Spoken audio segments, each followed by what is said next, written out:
Powered by the Inside the Birds podcast. Now, live from inside the Matt Black Kia Studios. This is Football at 4. All right, Football at 4 is powered by the Inside the Birds podcast. It's brought to you by the AC Airport. Plan your next vacation now. Spirit Airlines is offering nonstop flights from Atlantic City International to Boston, Atlanta, San Juan, Miami, and other exciting destinations. Visit spirit.com. Mike Gill, Geoff Mosher from InsideTheBirds.com and the Inside the Birds podcast is with me as we take a look at some of the key stories heading into Eagles training camp, some NFL news notes, and more on today's edition of Football at 4. There's Geoff Mosher. What's going on, bud? How are you? I'm good, Mike. How you doing? Everything is good. It's Happy Hour Friday. You're not normally here on the Happy Hour Friday. We bring energy on Happy Hour Friday, Geoff Mosher. Come on, man. All right, my bad. I'm actually looking forward to a happy hour today. So let's get it going. Pour me something. I know, right? Here we go. All right, so let's get into a couple of things that you guys have been kind of pontificating about this week on Inside the Birds. I know you kind of looked at your overview on the defensive side of the ball. So I guess number one, we've been kind of hinting at it as what's that defensive front going to look like? I think we're all kind of waiting to see what John Gannon does here. But with that, what kind of anticipation do you have for Fletcher Cox this year in terms of his role and playing time, his usage? Are we going to see normal Fletcher playing time and snaps, or do you think we're going to start to see the beginning of him being scaled back a little bit? It's a great question. It's trying to read the tea leaves of the moves. I mean, first of all, he's coming off clearly a decline year last year. Now, you could say some of that was the new scheme, but in general, he was not the Fletcher Cox that we have come, he had his run of 6 Pro Bowls snapped. And then the team decided in the offseason it didn't want to be, sort of wedded to him long-term the way it was with that contract structure. So they released him now, took the cap hit, but then they wanted him back and he wanted to be back, which is really interesting given how the year started off last year and he was not happy within the scheme, but they must have patched it up, and he really did want to be an Eagle. So they brought him back, but on a 1-year, $14 million deal, which is a strange kind of deal for just 1 year, but still a high number. So the question is, how do you go forward with him through this year, thinking it's probably going to be his last? Is he mainly a pass rusher for this team? Do you want to try to preserve snaps for him? If you did that, then you'd probably not want to play him against the run, which means you don't want him to be a first down player. If you have your 4-2 or your 5-2 alignment, you might have Jordan Davis flanked by Javon Hargrave, and then maybe Milton Williams gets in there as the other defensive sort of tackle or interior lineman, I should say. And then you've got Sweat and Hassan Reddick on the outsides there. Or if not, you're playing him on first down and you're playing him as many snaps as you normally play him, which, is something that even in the past under Jim Schwartz they've tried not to do. So it's going to be really interesting to see how they preserve his snaps and what kind of role they have for him. Yeah, and last year, I think we've discussed this in the past. It was about where he said, well, they pay me to rush the passer, and John Gannon didn't seem like that's the role that he wanted for him. How much does he want Fletcher Cox in there, and how much does he want that particular role, that position, to go rush the passer as opposed to just being a space eater? Right, exactly. It's like, what role, does he play now? Because Fletcher's always been adaptable, and he's always been able to do a bunch of things. And then now you've got Jordan Davis in there to be that space eater and that two-gapper. And it doesn't seem like he's ready to be a pass rusher just yet. And first of all, Jordan Davis has to get there and be in shape and the correct weight and everything. But ideally, if he is, they want to get him on the field. So if they do, and he starts off playing kind of head up on the center in that nose tackle stance, who do you want to surround him with at that point? It's kind of a fascinating conversation to see what they do with those two guys in there, and then, of course, where they put Javon Hargrave and how they mix and match stand-up rushers with interior defensive linemen.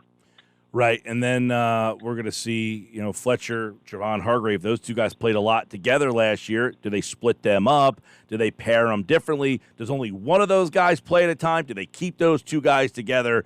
I think that's another thing that we're all waiting to see how John Gannon, plays that all out. Yeah, I mean, you would think that look, Hassan Reddick's the strong side linebacker is going to come down on the line of scrimmage on first and second down if the opponent's going to run. And Josh Sweat is, I would think, is your opposite side defensive end. He probably plays more with the hand in the dirt, although you could stand him up if you're trying to show a couple of 3-4 looks, depending on down and distance. And I would think those are the two guys that primarily see the most time on the edges. And how do you work Brandon Graham in coming back from the Achilles? And then what do you do with Derek Barnett, who you brought back also on a really weird contract? Like, when you look back on the offseason, like, I feel like the Eagles made a lot of moves that made sense. And at the time of signing Derek Barnett, I could understand they didn't know who they were going to have, and he played for the team, and nobody kind of blew him away with the deal in free agency, so you bring him back. But at this point, I really don't know how they use him, when they use him, where they use him, and if it's going to be worth the money that they wind up paying him. Yeah.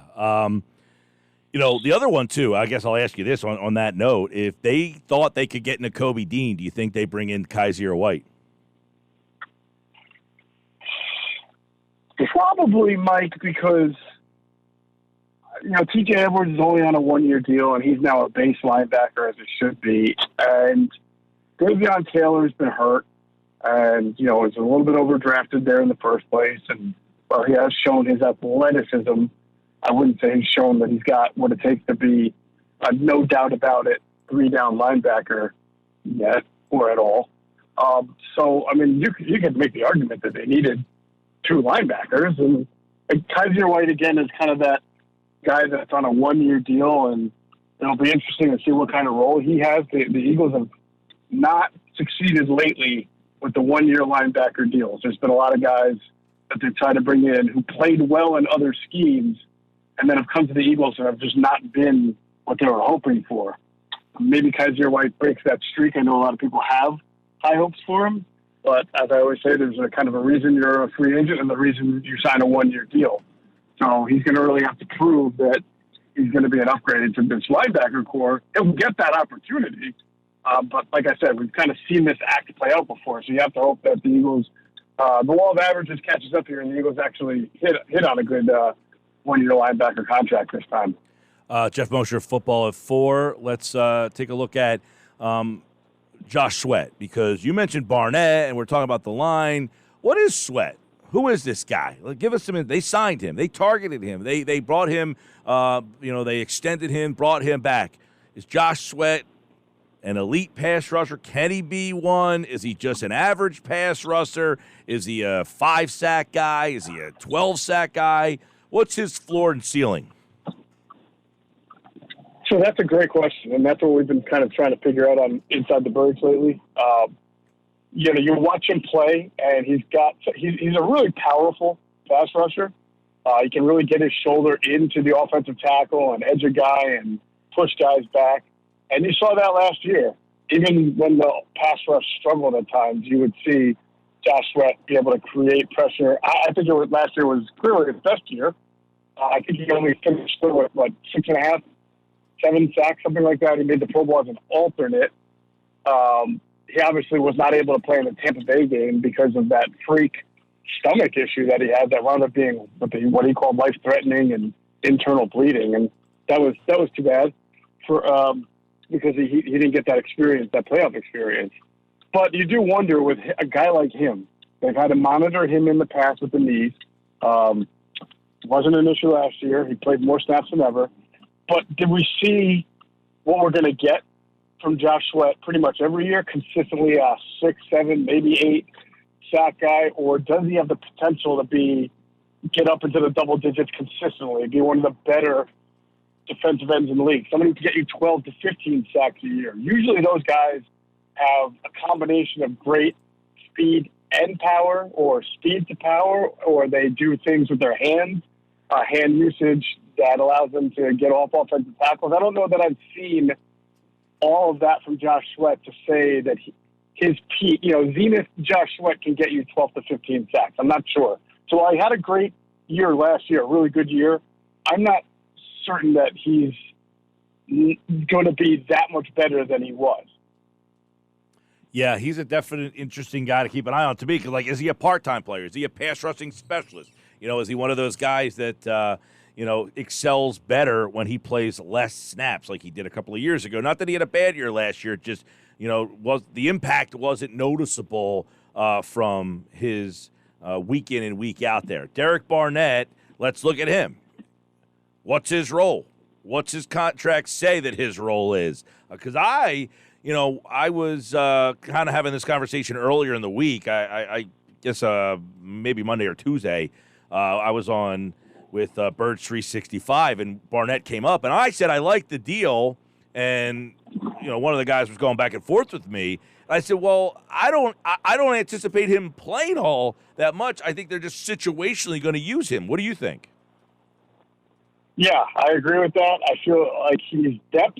I wouldn't call him expensive depth because it's not like his contract is exorbitant. And again, it's really just basically 1 year, but it's still more than your average backup defensive end who may not play a whole lot. Again, you're going to rush 4 guys at the passer for the most part. Every once in a while, you'll see a 5-man rush.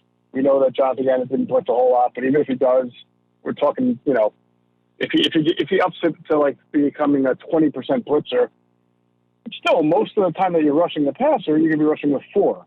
So there's a lot of guys who are ahead of Derek Barnett now on the pass rushing depth chart, starting with Sweat and Hassan Reddick and Javon Hargrave and Fletcher Cox. So what's left in the pass rush for Brandon Graham and Derek Barnett are really good questions. And Milton Williams is in there too, who showed you some burst.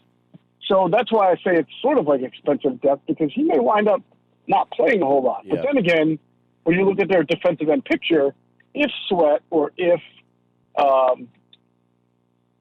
Sweat were to get hurt, I guess Barnett might be the next guy up if it's not Brandon Graham, if they're trying to preserve Brandon Graham. So it's kind of one of those fascinating, can't wait to see the way it all unfolds during the season type of scenarios.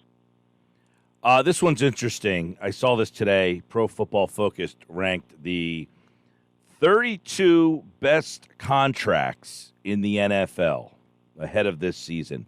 All right? So when the Eagles signed Jordan Mailata, a buddy of mine, I hope he's listening right now, would rip the contract. And Roseman, horrible contract. Guy hasn't proven anything. Why would you give this deal? Hasn't done a thing.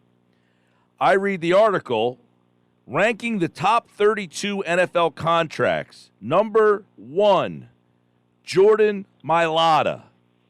He has the best contract in the NFL, apparently. Somebody knew what they were doing.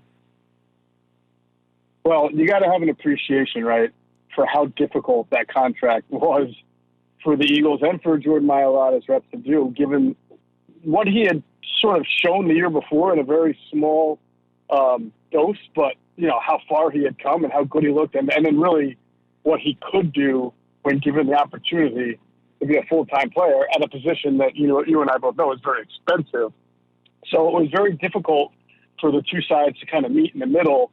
And to your friend, we could say, hey, look, had they not done that deal and just let him play it out, and he became a free agent this past offseason, imagine how much money the Eagles would have had to have paid him back in March when free agency started to retain him compared to what he's making now.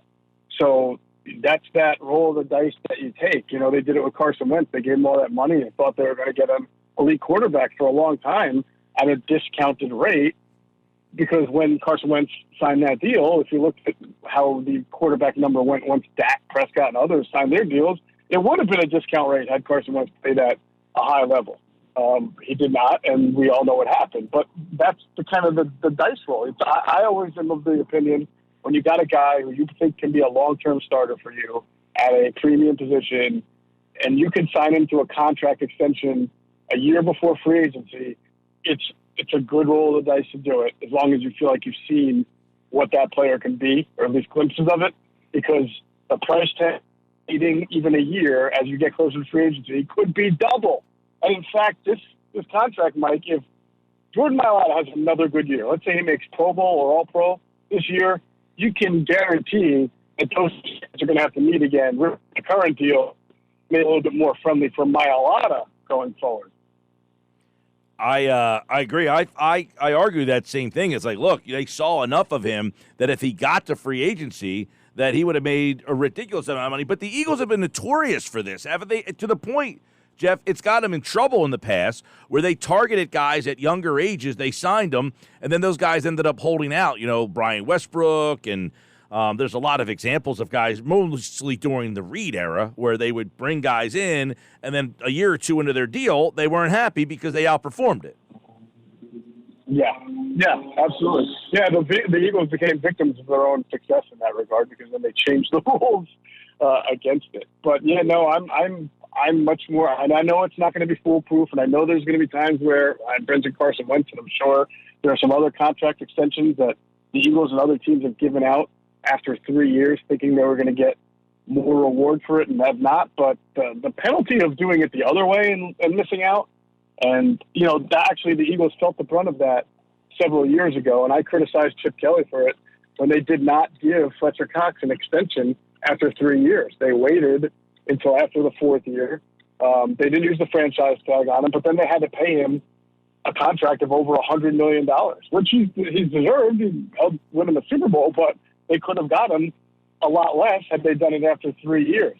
And then I remember the ridiculous discussions at the time of, well, you don't pay a defensive tackle over $100 million because no one's ever won a Super Bowl with a $100 million defensive tackle. Well, the Eagles obviously showed that that's not the case because they did it.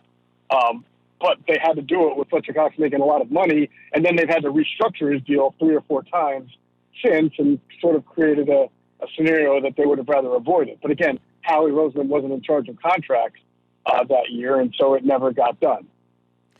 Geoff Mosher, Football at 4, and we're closing in on training camp July 26th. We will be 1 month away, or inside a month, when Mosher's back on Monday here on the Sports Bash Football at 4, 97.3 ESPN. Happy Hour Friday, Moshe.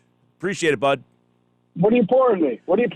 I can't remember when I went to the beach with you. What did you drink at the beach that day? A little something fruity, didn't you? I could have been one of about 70 different things. You're a Yingling guy, aren't you? Yingling? No, I've been a Modelo guy. I've really enjoyed the Modelo. Okay. Oh, Modelo Especial for you. All right. Especial with a lime in that. I can serve that one up to you on this Happy Hour Friday. No problem, Geoff Mosher. Appreciate it, man. Have a great weekend. All right. See you. Geoff Mosher, Football at 4 here on the Sports Bash.